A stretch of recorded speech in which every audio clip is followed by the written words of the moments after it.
Let's make முடவாட்டுக்கால் soup. முடவாட்டுக்கால் soup எதுக்குன்னா நம்மளோட மூட்டு வலி, கை வலி, கால் வலி இதெல்லாம் சரியாகிறதுக்கு முடவாட்டுக்கால் சூப் யூஸ் பண்ணுறோம்.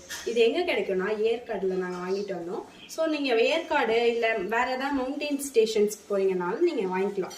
இந்த முடவாட்டுக்கால் சூப்பு இல்லைன்னா இப்போலாம் ரோட்லேயே விற்கிது. ஸோ நீங்கள் அங்கே கூட வாங்கிக்கலாம். வாங்க எப்படி செய்யலாம்னு பார்க்கலாம். ஸோ நம்ம முடவாட்டுக்கால் இதில் ஆட் பண்ணிக்கிறோம். அடுத்தது சின்ன வெங்காயத்தை ஆட் பண்ணிக்கிறோம் இது கூட. அப்புறம் குட்டி குட்டியாக கார்லிக்கு, அது கூட ஜிஞ்சரையும் ஆட் பண்ணிக்கிறோம்.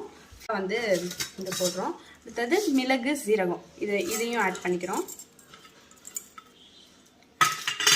ஆஃப் டொமேட்டோ இதையும் இது கூட ஆட் பண்ணிக்கிறோம். உங்களுக்கு வேணும்னா க்ரீன் சில்லி போட்டுக்கலாம். அண்ட் தென் லைட்டாக இதெல்லாம் அரைச்சி எடுத்துகிட்டு வந்துடலாம். ஸோ நம்ம இதில் 1.5 சொம்பு தண்ணி ஆட் பண்ணிக்கிறோம். ஸோ நம்ம அரைச்சிட்டு வந்த இது கூட ஆட் பண்ணிக்கிறோம். இந்த தண்ணியில் ஆட் பண்ணிவிட்டு மஞ்சத்தூள் லைட்டாக ஆட் பண்ணிக்கணும். பெருங்காயம் லைட்டாக ஆட் பண்ணிக்கணும். அடுத்தது லாஸ்ட்டாக சால்ட் ஆட் பண்ணிக்கணும். ஃப்ளேவருக்காக மின்ட் ஆட் பண்ணிக்கிறோம்.